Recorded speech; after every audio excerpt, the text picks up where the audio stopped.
Capítulo 3. Estratagemas. Sun Tzu disse: na arte da guerra, a melhor opção é tomar o país inimigo intacto.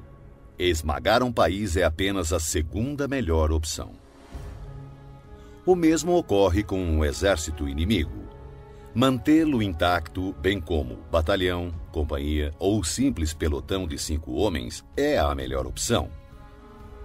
Aniquilar um exército, batalhão, companhia ou simples pelotão de 5 homens é apenas a segunda melhor opção.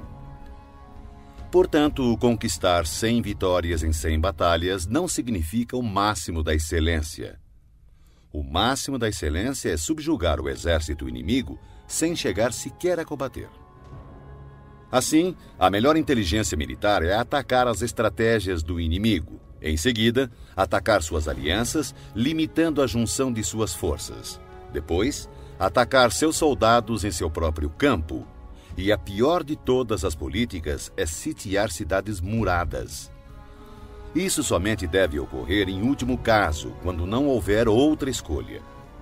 Pois as condições básicas de combate envolvem 2 elementos preciosos: energia e tempo. Se seu comandante for incapaz de controlar sua ansiedade e enviar tropas de soldados para escalar muros, perderá 1 em cada 3, e ainda assim não tomará a cidade. Esse é o tipo de calamidade que acontece quando se tenta sitiar uma cidade murada. Existem algumas máximas que devem ser consideradas antes de pensar em sitiar cidades e ganhar batalhas. O primeiro de teus cuidados deve ser conservar os domínios do país que serves.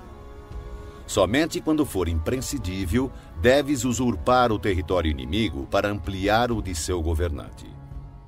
Deves garantir primeiro a tranquilidade das cidades de teu próprio país. Perturbar as cidades inimigas deve ser a opção mais desfavorável.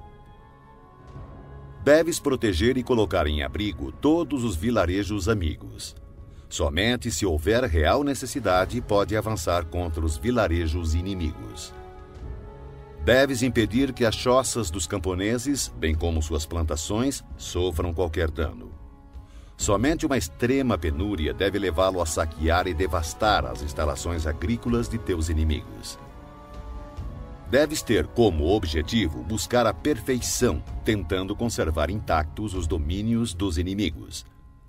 Somente destruí-lo em caso de extrema necessidade. O comandante que age assim tem a conduta comparada à dos mais virtuosos personagens da história, cujas obras buscam a produção e a conservação e não a destruição. O comandante habilidoso submete seu inimigo sem partir para a batalha, derrota seu reinado sem operações de campo muito extensas. Com as forças intactas, disputa o domínio do império. Dessa maneira, suas armas não sofrerão desgastes e, sem perder um soldado, sua vitória será completa.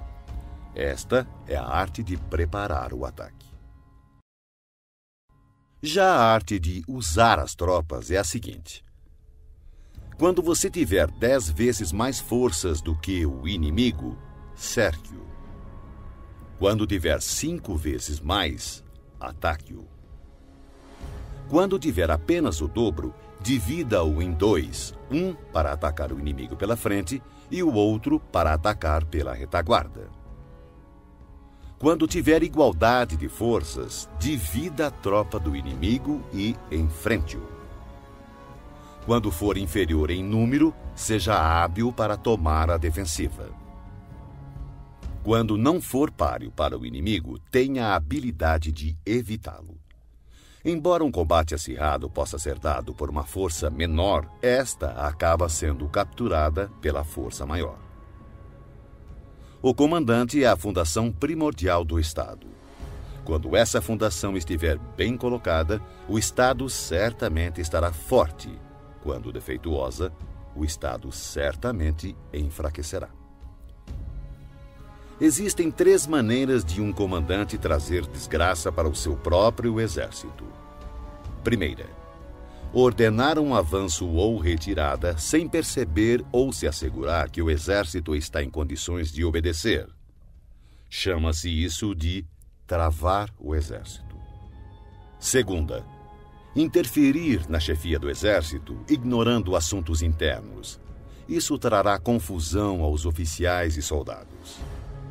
Terceira, permitir que as ordens que interferem na direção do exército sejam delegadas por nobres que administram o reino.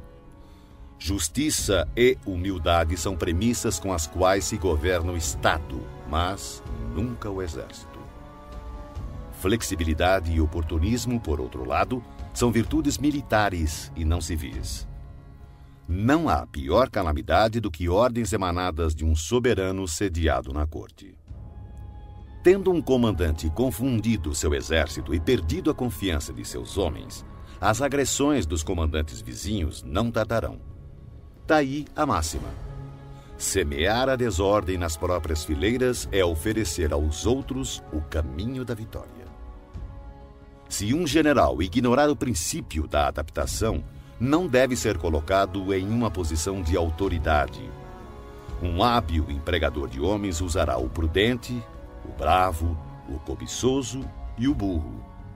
Pois o prudente terá prazer em aplicar seu mérito. O bravo, sua coragem em ação. O cobiçoso é rápido em tirar vantagens. E o burro não teme a morte. Assim, há 5 fatores que permitem prever qual lado sairá vencedor. Primeiro, aquele que sabe quando deve ou não lutar conquistará a vitória. Segundo, aquele que compreende como lidar com a superioridade e a inferioridade numérica na disposição das tropas conquistará a vitória. Terceiro, aquele que possui superiores e subordinados unidos conquistará a vitória. Quarto, aquele que é prudente e põe em campo um exército completamente preparado contra um inimigo despreparado conquistará a vitória. Quinto, aquele que o comandante é hábil e cujos soberanos não interferem conquistará a vitória. Sun Tzu disse: aquele que conhece o inimigo e a si mesmo, ainda que enfrente 100 batalhas, jamais correrá perigo. Aquele que não conhece o inimigo, mas conhece a si mesmo, às vezes ganha, às vezes perde. Aquele que não conhece nem o inimigo, nem a si mesmo, está fadado ao fracasso e correrá perigo em todas as batalhas.